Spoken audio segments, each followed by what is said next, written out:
Episode 188. Welcome back to Steele Nazz, presented by Hedge Better. Today is Thursday, May 15th. We are recording right now prior to the Game 6 of the Boston Celtics at the New York Knicks. That takes place Friday night. Producer Justin, our guy, he said he might be able to get the episode out in time. If not, it is what it is. But we just thought we'd give you our thoughts there. Tatum goes down for the season. Celtics avenge him in Game 5. Can they keep this string going? We'll give you our thoughts.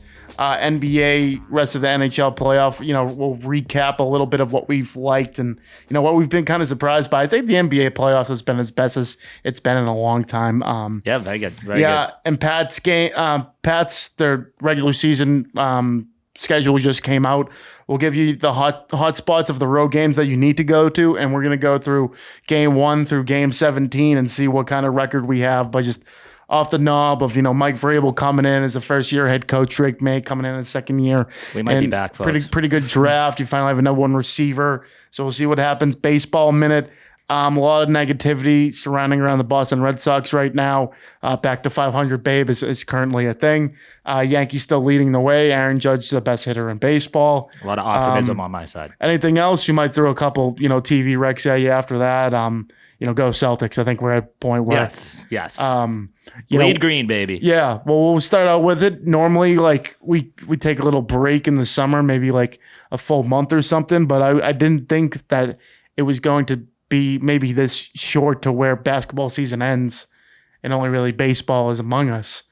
Going into Game 6 right now, obviously they lost 3 of 4 to start the series. Then you go with Jason Tatum injury in Game 4 there towards the end of the game.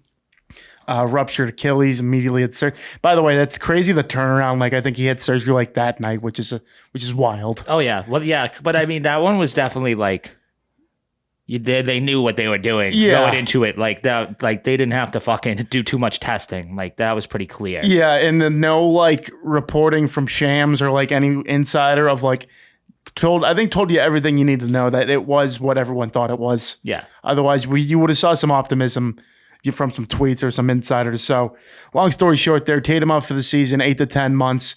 They had to hop on without him last night.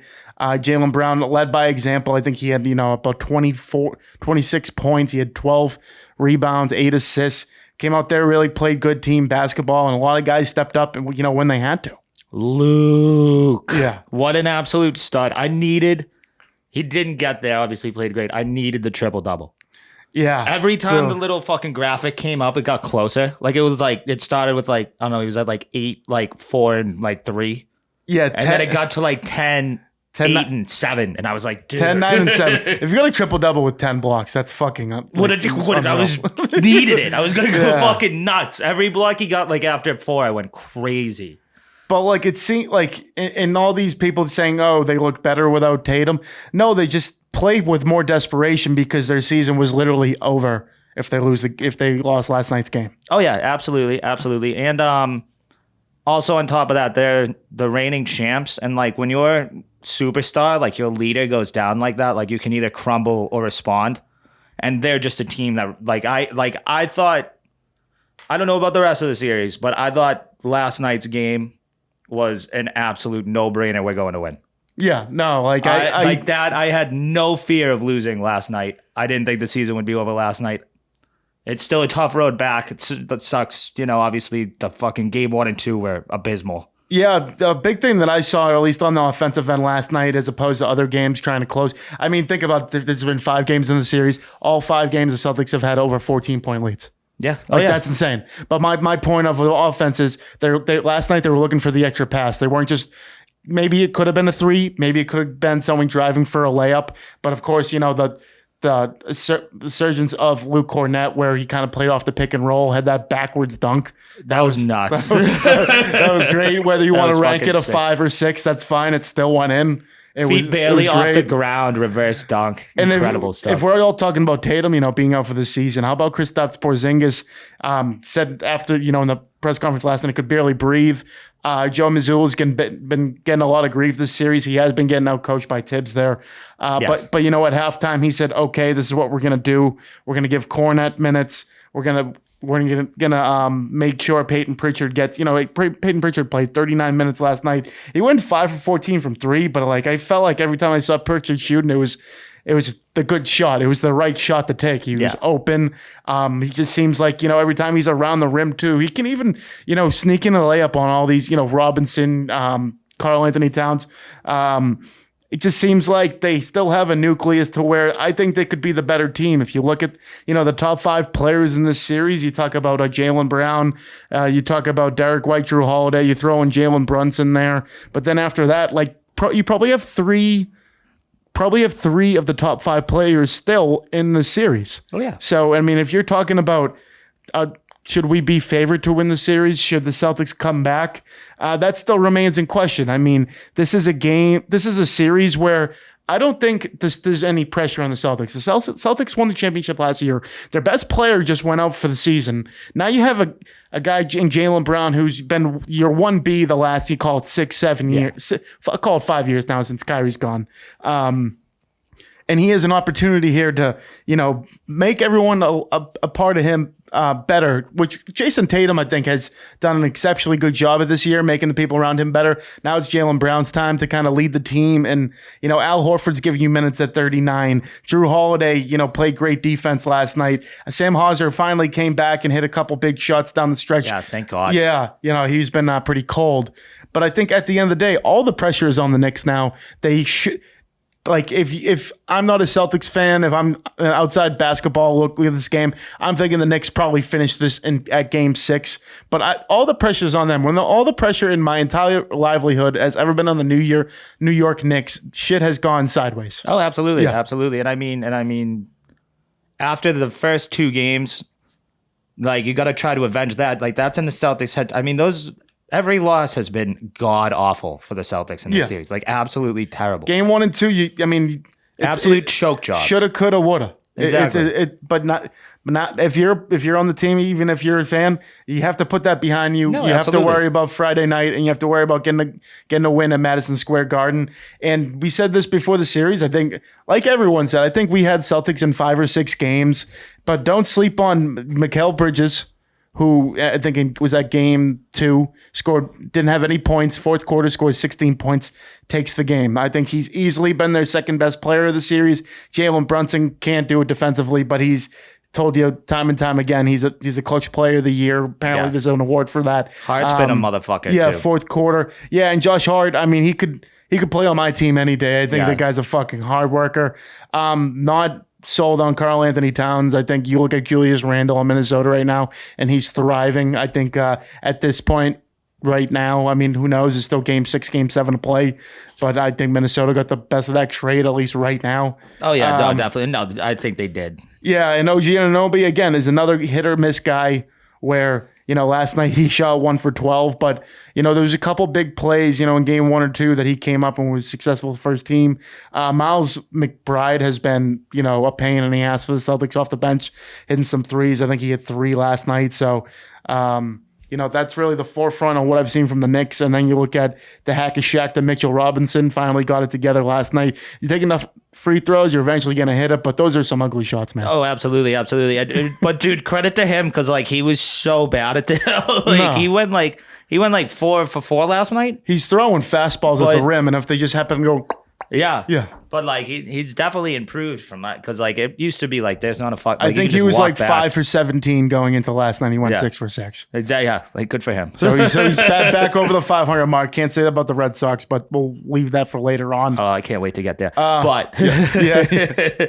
But Friday night's going to be Jaylen Brown is going to have to they're going to have to play their best basketball. And honestly, basically outside of all the second halves they've lost, they've played pretty good basketball. Yeah. Even last night, it was a close first half. I think the Knicks really took it, tried taking it to them to close out the series. That was their best effort. I think it was a tie game going to halftime. Then they went on a 32-17 run, really stole the show going in the fourth quarter, won by 25 last night. I mean, they've had 3 bad quarters. Yeah. And that's why it's 3-2. In some other fucking opposite dimension, we swept them. Yeah. You know what I mean? And then you look at we just got to play focus for 4 quarters. Yeah. That's what they did last season. every series they played in, more or less, they didn't really have their backs against the wall, really. You go back to, when they played the Miami Heat, when they forced the Game 7, and they kind of pissed themselves at home. They've bet this group, at least go the Horford, Derek White, Brown. Holiday has been there, done that as well. I don't think you're going to see, even though that I saw Joe Mazzulla was on the radio today and said he expects Kristaps Porzingis to be out there playing full minutes tomorrow, Friday night. Oh yeah, we'll see. At this point, it's backs against the wall, and they got to do what they did last night. If he can't breathe or he's not 100%, you got to move on, move on. Come back in the next series if we get there. You know what I mean? Fucking rest up. We can't have a guy at 50% out. Yeah, but you know what? Not a lot of coaches would have done that. I give a lot of respect to Joe Mazzulla there for really making the switch, because they did win by 25. Maybe they would have won the game regardless. But giving Cornette 26 minutes, having Payton Pritchard going out there longer than he normally would, was big for this team. Oh yeah, especially Cornette. If you don't think fucking coming off the bench and 7 blocks doesn't get the teammates fired up, you know what I mean? They were going crazy too on the court and every fucking thing. Did a great job. Another thing too, none of these guys who regularly play for the Celtics can't they all play defense. Even Payton Pritchard, he busts. Jalen Brunson's one of the, when he has the hezzy or he takes forever to shoot, to draw a foul. That's tough shit. No one can really, it's tough to guard. But he's been, as good as he can on him whenever, that matchup occurs. Oh yeah, we've talked about it before. Pritchard's bad on defense solely because of height. Yeah. He's just trying his ass off. He's fucking in the grill. He's just fucking 6 inches That's why small. Brunson, out of most point guards, that's a good matchup because they're similar in height. Jaylen Brown is gonna. Derek White has been probably the best player in for the Celtics in this series. What they just played? Game 5. Yep. He had 14 in the first half. He had 4 3-pointers. Game 4, the one that we even lost, I think he had 4 3-pointers in the first half. So he's a guy to look out for offensively. He had 34 points, led the team last night. That's exactly that.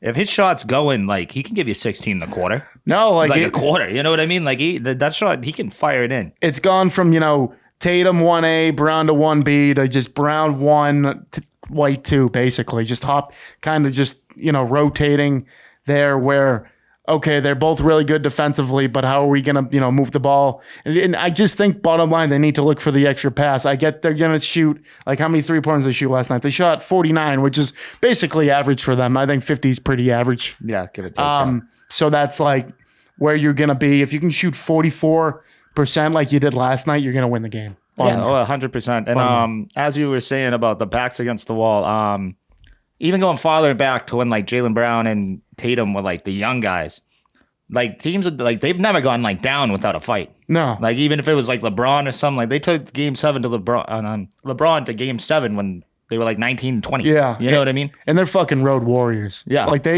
they have in recent past played better on the road than they have at home.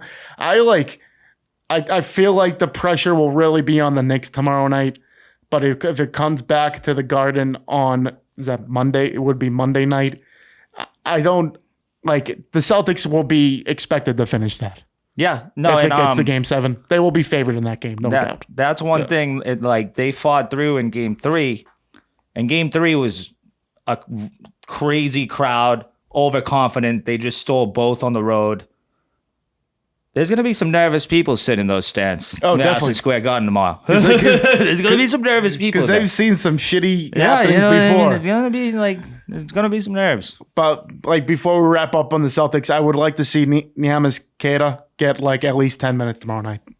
How about that fucking Davidson shot at the end with fucking beautiful. That was fucking crazy. Teardrop. You could literally the announcers were whoa, that went in. Yeah, the game was already over and they kept going. Yeah.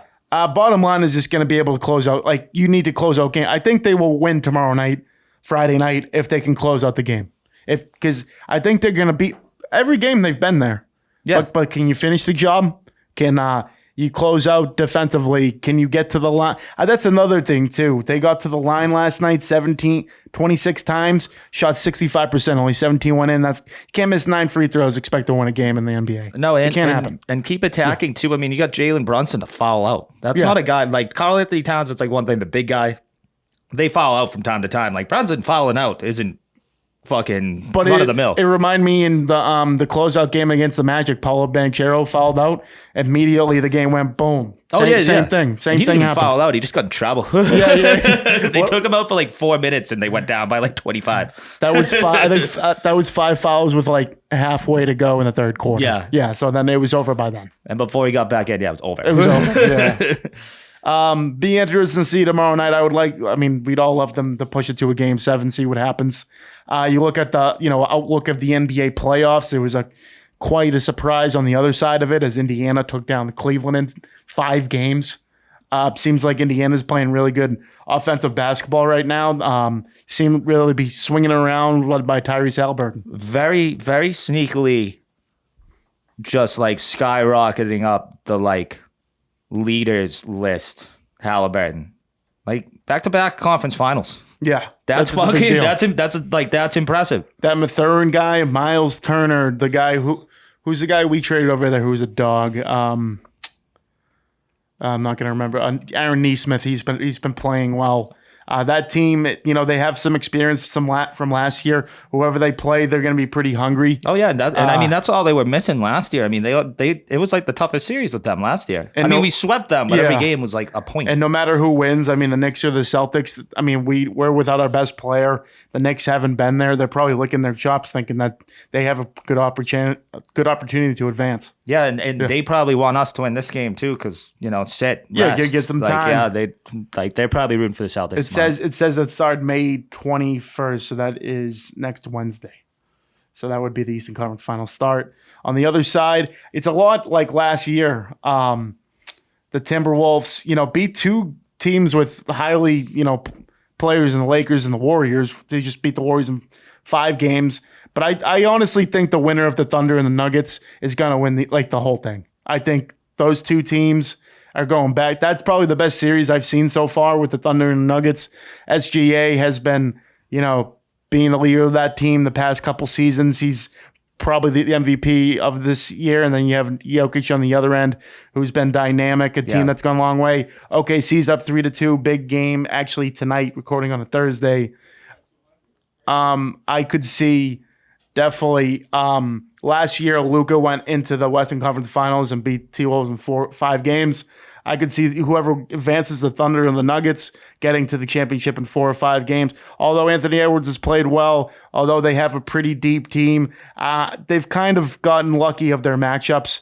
Like Warriors, Steph Curry went down. Lakers-wise, that team just isn't ready to win yet. Well, they did a great job because it like pre-game had come out like Steph comes back if this series goes on longer. On the 6th. Yeah, and if they win another game. If you don't think like they didn't hear that and we're like, let's wrap it that's up. fucking, yeah, let's like, we are not taking tonight. Yeah. Like there's another game. Like this is like a game 7 mentality almost. Cause like, Steph Curry's one of the all-timers you like can't give a chance to. Like you can't fucking do that. Did you see what Anthony Edwards did about that chick who he had a kid with?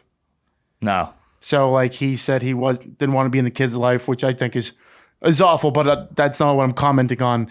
So in order to pay child support, he paid $1.8 million to the lady each year, 100 G's until you're 18. Wow. Like kind of a baller move. No, yeah, like take the check, see ya. I was like, wow, that's crazy. Yeah. Fuck. Back what on the scumbag. Yeah, back on the basketball. I do still like if you were to tell me, gun to the head, who's going to win the NBA Finals this year, I'd say the Oklahoma City Thunder. I think I like them too because they took Jokic's best shot in the last game and they won. Like, he had like 45, like 12 and 15 or some shit like that. Yeah. And they pulled it off. I'm choosing my words wisely because I'm not saying anything about the Celtics until, that they can, get by. We'll see what happens. If the matchup is Pacers Celtics, that's when we'll have the next conversation of who I think is going to win the NBA Finals. But trailing 3-2 without your best player going into their house tomorrow night, it's going to be. I get the Celtics won the championship last year, but it's going to be quite the spectacle. It's going to be quite the game, and looking forward to seeing them with that opportunity. Oh yeah, especially and if the worst case happens. And let's say the Nuggets lose, like hypothetically. Yeah. you got Thunder, Timberwolves, Pacers, Knicks. Like, you have teams that haven't won shit in fucking forever. That's a good point. Like, it'd be like all of those stadiums would be fucking crazy for all of them. Like, none of those people have ever fucking done anything. Especially on the east side, because like the Thunder, I think, was expected to at least be there this year. Yeah. But you're telling me either the Pacers or the Knicks are going to get to the finals. If you can tell me that beginning of the season, I'd tell you fried. Oh, yeah. And I mean, you got the Timberwolves, like the biggest moment in your franchise's history was trading your franchise player to the Celtics. Yeah. Like, you know what I mean? Like, that's the biggest moment. Everyone's been talking about the Cavs-Celtics series, like, all season, basically. Like, oh, that's going to be the team. That's going to be the team. And now maybe both teams aren't even going to get to the Eastern Conference Finals. Yeah. Oh, yeah. Big if still. Bleed green. All hypothetical. Bleed Knicks green. favored by 2.5 tomorrow night. Their first game at this series where they are favored. Do they finish the job? What do you think? Let's go Celtics. Yeah, I think Fuck them. I'm taking it game by game. I'm not going to say they're going to win, but I think the Celtics go in there and, you know, they're going to take their experience that they've had over the past couple of years and they're going to do what they did last night. I think they're going to take care of business. Let's fucking go. Yeah, I'm inspired. I'm ready to go. If you're not, I mean, and you know what, too? The Garden was like half empty last night. Just rich people, whatever. Fill that place up if it goes to Game 7, please. Oh, yeah, absolutely. Make the tickets affordable. I get you just sold the team for $6.1 billion. But let's figure it out. Big fan of the Dune movie, so like going to war with Timothy Chalamet. Yeah, like all in for that. It's been a battle. The owner wore Jason Tatum's jersey last night. That was, you don't really see that shit often. Love that. Yeah. Love that. Shout out. He'll be back. Other playoffs that I haven't, like I said, I haven't watched too much of the NHL, but what I did see last night was after the Maple Leafs were up 2-0, they were, you know, gloating and everything. Biggest game in the Maple Leafs history, probably the last 50 years. Last night, and they lost 6-1. Pumped. Marchand's leaving the game. Did you see that? Oh, yeah. He's waving at him. Smiles. Love it.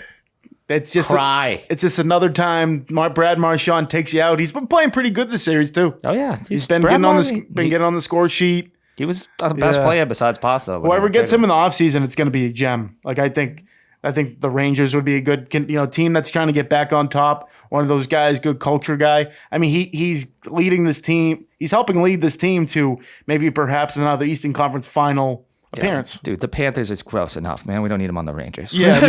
No, I agree. What are you gonna say? The Canadians next, dude? Relax. No, I'm just telling you how teams, No, I know. No. There's gonna be a large market for Brad Marchand in the offseason. And then on the other side, Capitals are trailing Carolina right now, 3-1.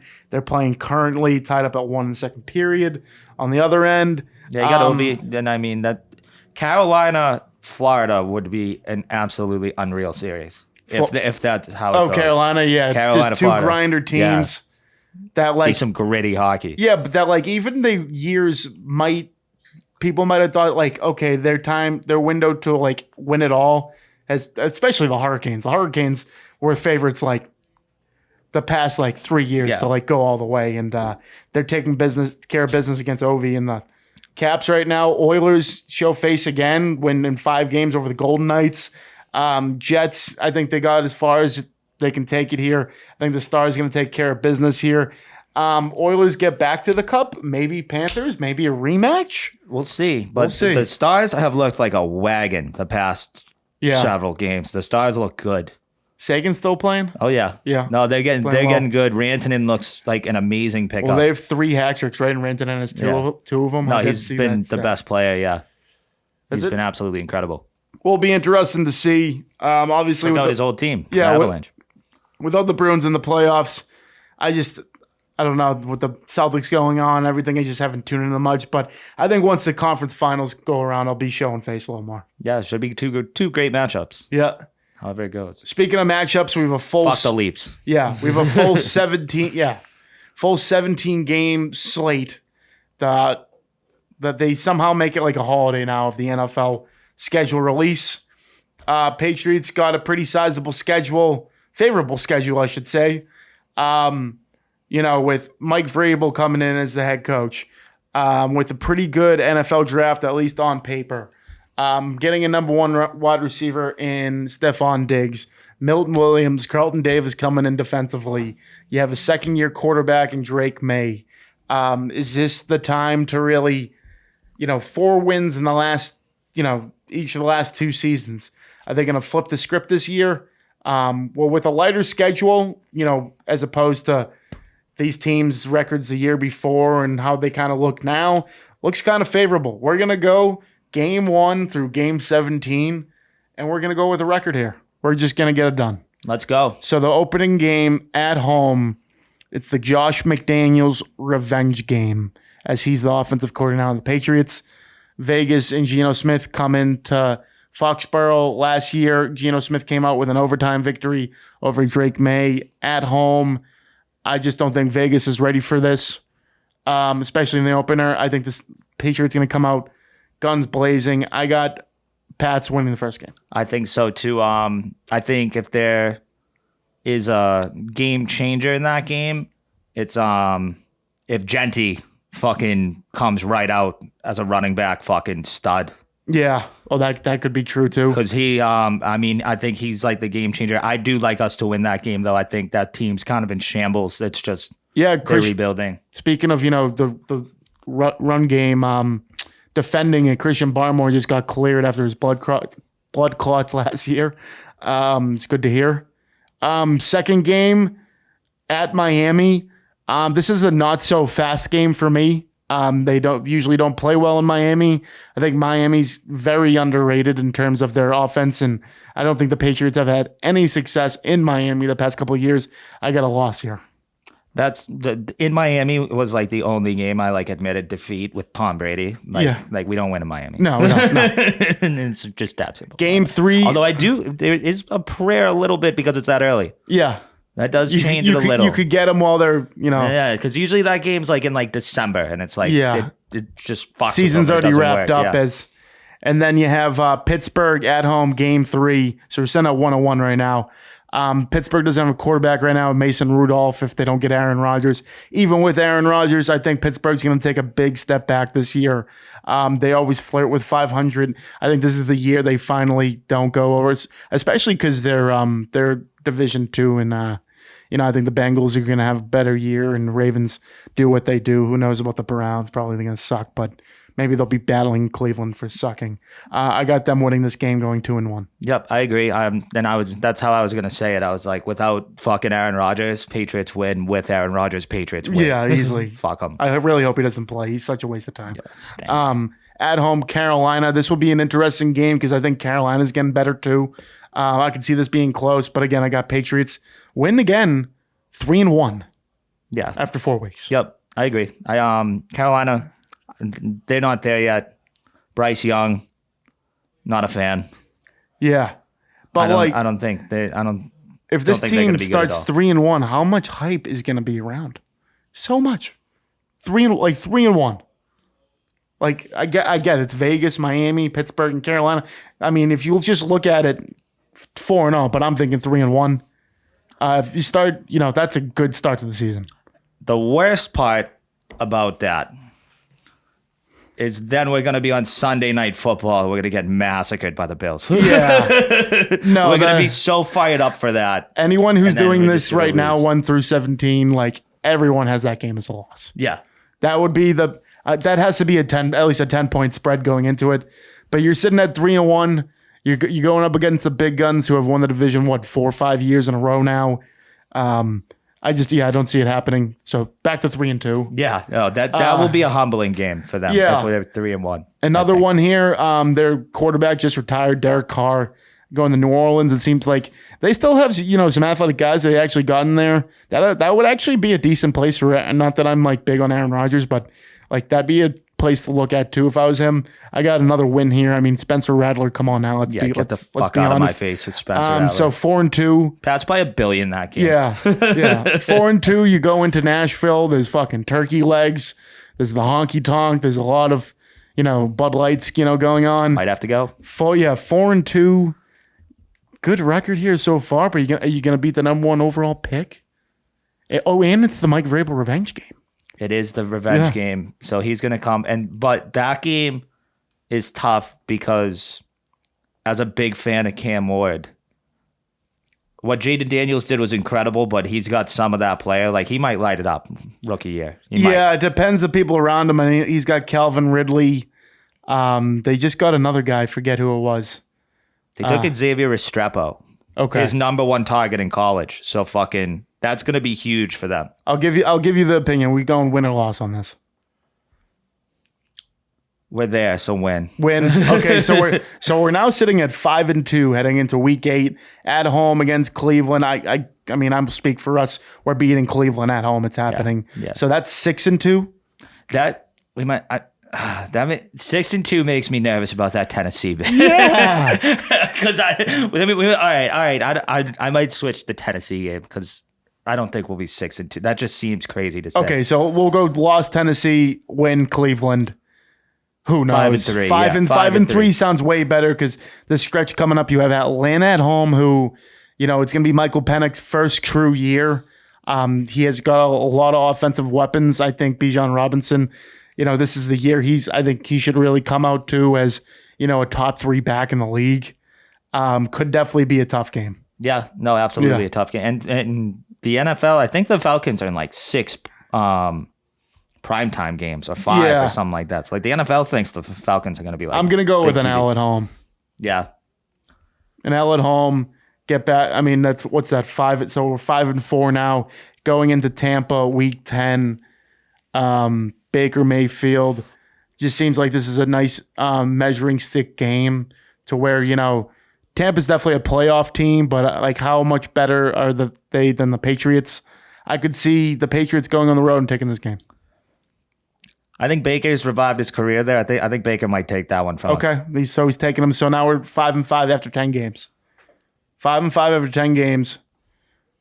That is reasonable. We were just at like 6-2, and then we revoked back to 5-5, which I do like that for us because we're playing like the whole not so fast. Shout out Lee Corso. At home, Thursday night football.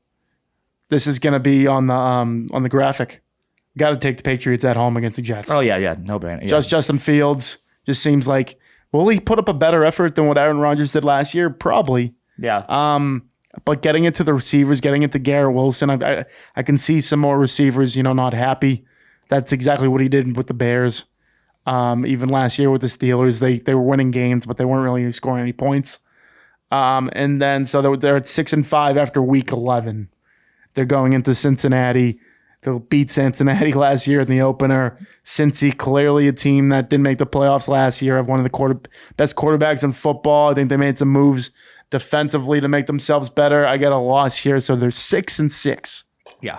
6-6. Heading in December, you have 5 games left in order to make the postseason. That sounds fucking right.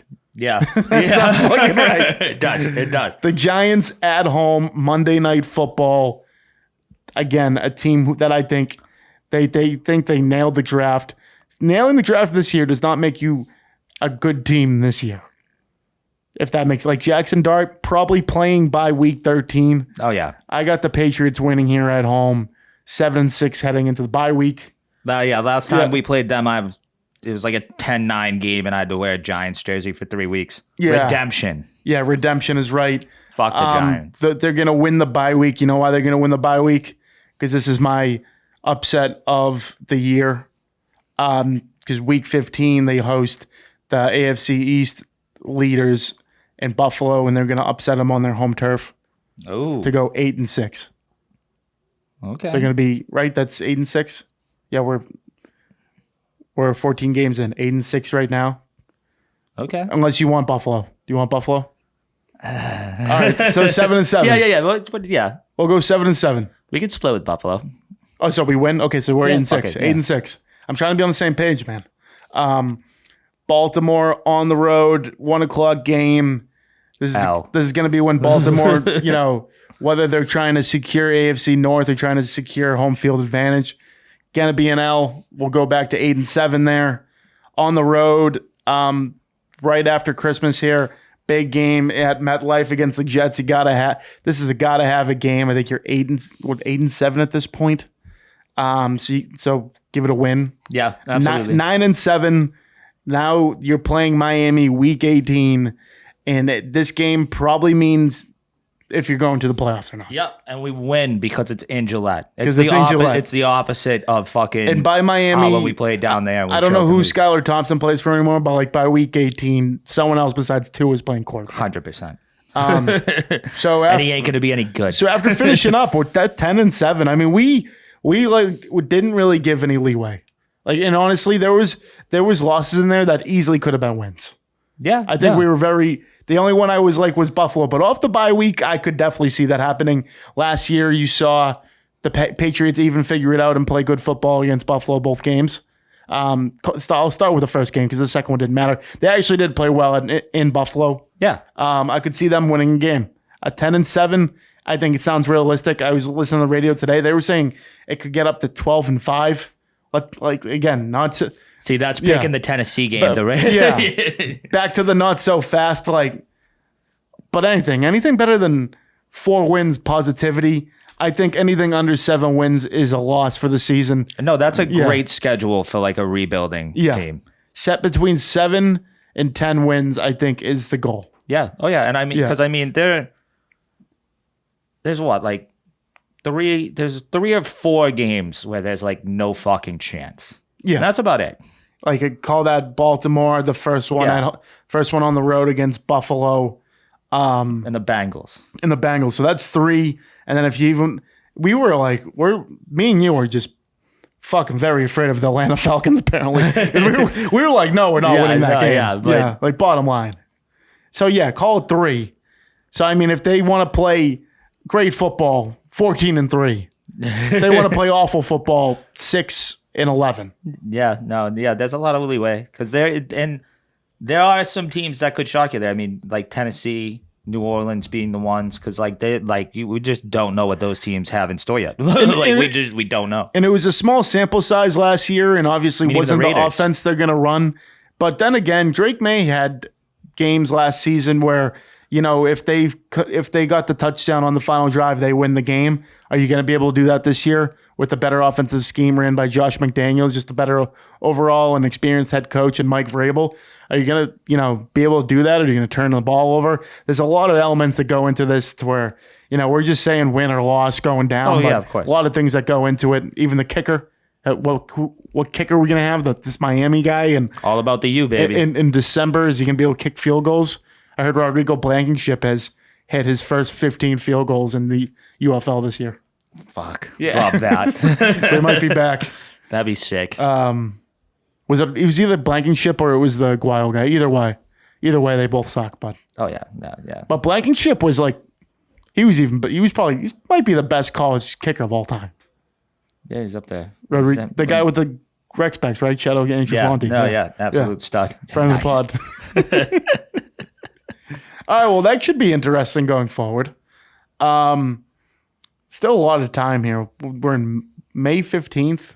We still have, that's 4 months till football. That's a long time. But luckily we have baseball. Yeah. Before we get to baseball, I don't think I've shouted him out yet. I want to give a shout out to our sponsor, the office of Patrick J. Foley. If you're looking for a legal, proper representation, first time house buyers, he's got you. 265 Willard Street, Quincy, Massachusetts. Like I said, if you're, waiting to close at midnight on a Friday where, there's heavy traffic, he'll beat the traffic. He'll get there before you even think about it. He'll kill it for you. Absolutely. Best there is. Yeah, diving into baseball now. So I'll talk on my end of the Boston Red Sox. Just a clear mediocre team. Since the start of the 2024 season, they are, 103 and 104. Wow. What's the definition of mediocrity? That. Yeah, Christ. Clearly there's been a lot of things to not go their way, and it's been different elements every game. Like last night, Chapman kind of let up in the late innings. The game 1 of the Tigers series, Taylor Hawk, who was one of your lone, him and I think Duran made the All-Star game last year. He has blown up. He let up 12 earned runs in 2 1/3 innings like the other day. I think he has 2 starts this year that are in like the top 5 of like statistical like worst starts in Red Sox history. Yeah, no, he keeps Like not even kidding. his sweeper's his best pitch, and he's just leaving everything up and just getting his tits lit. Shout out to my boy Bordeaux. But going forward, this team needs to be more consistent, I think, in every phase of the game. They're missing a first baseman, clearly. Nick Sogard's playing right now. Alex Cora was too afraid to ask Rafi Devers to move over there. So Craig Breslow did. And then Rafi Devers came over the loudspeaker in a press conference basically saying he doesn't fuck with that dude. So there's a lot of drama going on. Honestly, the Red Sox is like Bravo TV, in my opinion. Just like the drama and stuff going on. But all that being said, they're 4 games back of the New York Yankees while they still have an under 500 record. So that being said, they're still in contention 45 games in. Again, 45 games in. Still a lot of season left. Yeah, Alex Bregman's been their best player offensively, been 314, 11 homers, 33 ribbies. A lot of guys have been chipping in when they can. I feel like Duran has had a decent year. Sitting at 253, getting on base all the time. Devers, outside of the first 6 games, has really stepped in, has been a pretty good designated hitter for this team. Christian Campbell, who, rookie this season, batting, 250, a solid 6-7 in your lineup. Trevor Story has catapulted in the month of May down to 234 now. I mean, if you want to look at his splits, go to April. Let's see. Go to April here. He is batting. No, it's May. What's he batting? He is batting 159 in the month of May. Not going well. That's almost 300 beneath Aaron Judge. Yeah, with 18 strikeouts. Wilyer Abreu has probably been your second best hitter behind Alex Bregman, where everyone thought he was going to be trade bait in the offseason or even the beginning of the year here. He has become one of your valuable pieces in the lineup. And then you go, the pitching-wise, Garrett Crochet continues to be this front-end ace starter. Walker Buehler, I think he's been he's been hurt a little bit, hasn't played. Brian Bayo is back, has been throwing pretty well. Then you have like Garrett Whitlock, Greg Weissert, who have blown saves, who have been awful in the bullpen the last couple of weeks. You need to see more consistency. That's the thing with the Red Sox. Normally it's like, oh, their bullpen sucks. Oh, their starting pitching sucks. Oh, their like defense or off. You name any phase. They're usually, specifically one sucks. But it's a mix and match of each one of them. There's highs and lows. But there's been a lot of lows in the last, call it 15 games. That inside the park home run. I couldn't believe that was a thing. That might have been like that was the most routine play I've ever fucking. That was just the most when clear. Abreu missed it. Yeah, that was the most clear single that's ever been hit in fucking like MLB history. That's on the when Jarren Duran was a rookie and that ball just like landed right next to him. Oh yeah, that's like on the same reel. Oh, if I was fucking Cora, get in this fucking dugout. No, you're not out there anymore. It comes to for a point, the rest of the game anyway. It comes to a point too where I'm a big Cora guy, but like at one point someone like has to go, and he's got to be, the manager. In the NHL, most of these leagues, they're usually the first ones to go. If this inconsistency keeps going into call it 80, call it 40 more games, and they're sitting at 40 and 40, like. Something's got to give. Oh, absolutely. I mean, yeah, and like how you were saying, like if you fuck up on the scale of that fuck up in like the NHL, like you're missing some shifts, buddy. Yeah. You're on the bench for a little bit. No, and that's what I mean. They have these 2 kids who they're waiting to call up, and I understand they're being patient with them, and Roman Anthony, Marcelo Meyer, but you have Trevor Story struggling, so you're putting in David Hamilton there, who clearly isn't a shortstop, but he's not an everyday player. So why don't you bring up someone who has the potential to possibly do that if someone's struggling like that in a Trevor Story? And then you have Roman Anthony, who's been tearing the cover off the ball in AAA. They have inconsistencies throughout this lineup. Sid and Rafaela has definitely been better, taking pitches. But at the end of the day, these guys will get called up, call in the summer-wise. They just... More consistency needs to be shown. I think that's the bottom line. Yeah, I haven't seen too much. Like I've heard the name a lot of Meyer. I don't know too much on his front, but like the highlights I've seen of Roman Anthony, I don't know what you guys are doing not calling. Yeah, no, it's insane. I have no fucking idea what you guys are like that. He should have started fucking. It's the whole thing, first baseman fiasco now with Tristan Casas out. They don't want to ask Rafi to play first, so they're hesitant to ask Roman Anthony to go from the outfield to there, just because he's going to have this great career in the outfield. Why put him at first base now? Which kind of makes sense. And then Marcelo Meyer on the other end, he can play third base, all across the infield. Yeah. Shortstop, he's going to lefty bat. He's going to be a great player. I'm looking forward to when they finally boo Trevor Story out of town and let that guy finally play shortstop. We've been he was the 4th overall pick in his draft, but he was the number 1 ranked prospect in his draft. 3 pitchers were taken before him. So as soon as all the pitchers went by, I'm like, they got the number 1 player in 4th. Yeah, I thought of Jason Tatum right away. Yeah, I was like, yeah. Or you don't need the quarterback. No, so yeah. Exactly. And first position player, yeah. So going forward, I mean, they just had a tough road. I mean, the Tigers have been the best team in the league. They just got their first sweep of the season. They got swept by them. Played the Royals, beat them in a series, beat the Rangers in a series. So they're playing a lot of, inconsistent ball, but also they're showing a lot of promise in some. The bottom line is they should be playing better than what they are.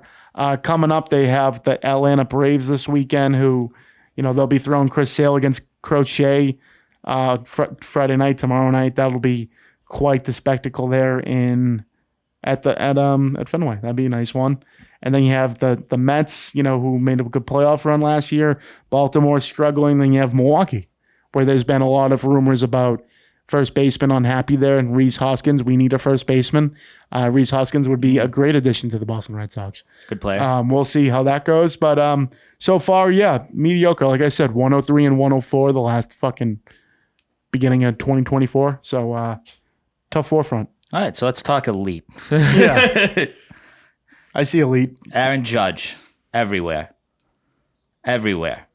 Leading the league in almost every statistic. He's an absolute monster offensively. Season end today, he won the Triple Crown. Yeah. Oh, yeah. No, he's just been absolutely unbelievable. He's been unbelievable at defense. Paul Goldschmidt has one of the highest, I think, 3 or 4 in the entire MLB. Just absolutely killing it. I mean... So he's batting a 412. Yes. How many at-bats is that? 84 at-bats. So he's got... Wait, no, that's not right. No, I'm looking at 2016. He's got 165 at-bats. He's got 68 hits. That's insane. That's nonsense. For a player to his, he hasn't always... I get he's a career, 300 hitter, more or less, but the guy strikes out a lot. Not anymore. Which usually impacts your batting average. Oh, yes, of course. But, the fact... Look at this. 1-1-1-1 OPS 1. 33 years old. He's at... I don't even know if he's at the, climax of his career, just because he's played so well the last 5 years. Oh, yeah. No, I mean, he's red hot. And, I was just saying Goldschmidt has been a great addition because Rizzo was great, but he was all glove, whereas, now you have a good glove and he returned to being one of the best hitters. Max Fried is the ERA leader of the entire league at the moment. Is he? Yeah, wow. He's absolutely killing it. He looks like an unbelievable pickup. 1.11 ERA. 9 games started. Yeah, clearly. No, he's been Cy Young frontrunner. Absolutely killing it. Devin Williams, their other big pickup, was absolutely terrible as their closer. But luckily, him fucking up everything has led to Luke Weaver returning to closer, who has let up 1 run this season. That's pretty good. 0.45. Yeah, pretty good. 20 innings. Yeah, I mean, that's a scary lineup when you throw Cody Bellinger, Paul Goldschmidt. Trent Grisham's been awesome, too. Ben Rice looks like he's been getting a lot of at-bats here. It looks like he's playing pretty well. That's a Massachusetts product there. Yeah, no, they look good. Austin Wells has been pretty good, too. I heard, is it Jason Dominguez? He just got hurt, but I heard he's been playing some awful left field. His left field has been struggling. No, there was like a... But they just threw him out there to the Wolves. Yeah, so there was he played out there every day. He had a low light 30-second clip the other day, and I was like, wow, that's bad. No, yeah, no, it's pretty bad. And then Trent Grisham has 12 homers. Yeah, no, he's been an absolute monster. Yeah. A good surprise. And it just doesn't stop. He's gonna he's gonna chill out, get hot, and then he'll hit like a leadoff home run like the next game. And it's like, Jesus Christ. Who's the guy who played for the Cardinals for a long time, who played for the Yankees and like turned his career around for at least a couple months? Harrison Bader? No, the lefty. He wears no batting gloves. He rocked 20. Oh, Matt Carpenter? Yeah, Matt Carpenter. Yeah, he became a god on the Yankees. He had like 15 home runs in like a month. That's what that guy reminds me of. Yeah. Trying to reach him. Because he's got to be up there, right? He's there. Oh, no, he's only 20. All these fucking guys, dude. Those mustaches just throw me off. Yeah, no, they do. But what a stash. That guy was born to be a Yankee. Is Pablo Reyes getting any time? No, not really. No. Love that guy. Fucking P. Pablo. No, but it looks good in it, and they've been mixing it up like it's someone new every night, which is like not what's been there. Like it's been judged, but huge weekend upcoming because Juan Soto returns. Oh, he does. They have a Subway Series with the Mets. You expect to get some booze? Yes, very much so. A lot. I would, yeah. That's fair. That's fair. Who's the best team in the league right now? It's got to be Detroit, right? Record-wise, I think it's Detroit, yeah. Detroit, we go here. Yeah, Detroit is a half game above the Dodgers. Even in the league, they're 3.5 up on the Yankees. Cleveland's looking pretty good. The Royals have a lot of talent. That's a good team.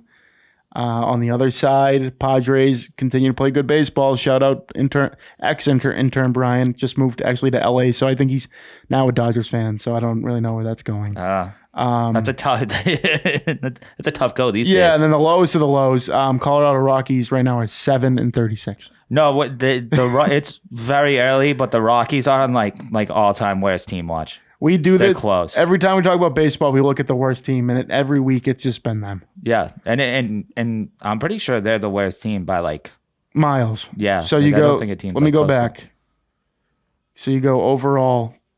Yeah, they're 6.5 games worse than the next best team, which is the Chicago White Sox, who also really suck. No, the White Sox are a team that like went into the season being like we're going to be the worst team in the league. And they weren't. Like they're just getting blown out of the water, being the worst team. Yeah. Like baseball is something, man. Yeah, and the fucking Pirates just trade Paul Skeens to the Yankees already. Yeah, no, like Just get it out of I the say way. this too.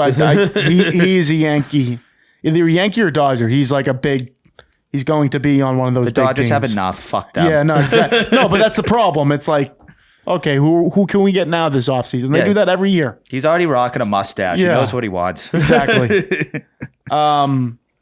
Yeah, baseball. Do we care about WNBA tip-off this week? 1 p.m., 3 p.m.? Respectfully. No. Yeah. We'll wrap up here. Couple TV shows I've been watching Your Friends and Neighbors on Apple TV with John Hamm. Reasonably sick, like some good stuff. Basically, this rich guy from New York, New Jersey area ends up just gets cheating on, bad stuff happens. Then he just becomes like the stealer. It's like it's not as intense as like a Breaking Bad where the guy just makes meth. Yeah. But it's along those lines. Highly suggest it. If you got Apple TV, I know that's kind of a niche thing to have. Yeah. But I'm all in on it. I think I've watched the first 6 episodes. I think they've been coming out every Friday. Nice. Olivia Munn is in that. Good stuff. Shout out. Yeah. Fucking, you a Last of Us guy? Last of Us has been good, but so spoilers if you haven't watched it. We're gonna spoil it a little bit, since I didn't play the video game, so I don't know. But just having those 2 girls as the front run of the show, kind of a bad look. Yeah, well, you need the revenge story. Yeah, that's how the second game starts. Okay. That is like everyone was fired up it's the second game of one of the greatest video game, the sequel to one of the greatest video games of all time. And then that happens in the first fucking just the beginning of the game. Oh, wow. And it's what the fuck? I think it is cool that people know the video game stuff, but I think it's cooler. I think it's cool having the perspective of not knowing the video game, so you don't know what's going to happen next. Oh yeah, no. Well, like people like me were waiting for people like you when that happened. Yeah, no, like that episode was all time. I was like, what the like? Did they really just? Oh yeah, because killed that's off? like like Game of Thrones-esque, not on like the scale of that. Obviously, No, but like, they killed half the show. But. In season 1, when they kill of Game of Thrones, when they killed yeah. It reminded me of the same exact thing. What's his name? Something Stark. Ned Stark. Shit. R.I.P. Yeah. That was fucking tough, dude. R.I.P. That's when that show fucking turned. It turned for seven seasons until they ruined the ending. But we'll leave it at that. We won't get too upset. Before we wrap up, I want to give a quick shout out to HedgeBetter, our presentation. HedgeBetter here. Producer Justin might be getting this out just in time for the Celtics. Who knows? If not, still a great guy. Want to throw out the sponsor. Still a stud, law office of Patrick J. Foley, located at 265 Willard Street. If you're looking for proper legal representation for first-time home buyers, look no further than there. Patrick J. Foley will be there for you. Get all the paperwork done. He's done the drill a million times now. He'll get it done for you, especially if you're a South Shore Quincy resident. That doesn't matter either way, but familiarity is, important. Oh yeah. Yep. And on that, episode 188, Celtics in 7. We got to get by tomorrow night, but let's see what happens. Bleed green, let's fucking go. Yup.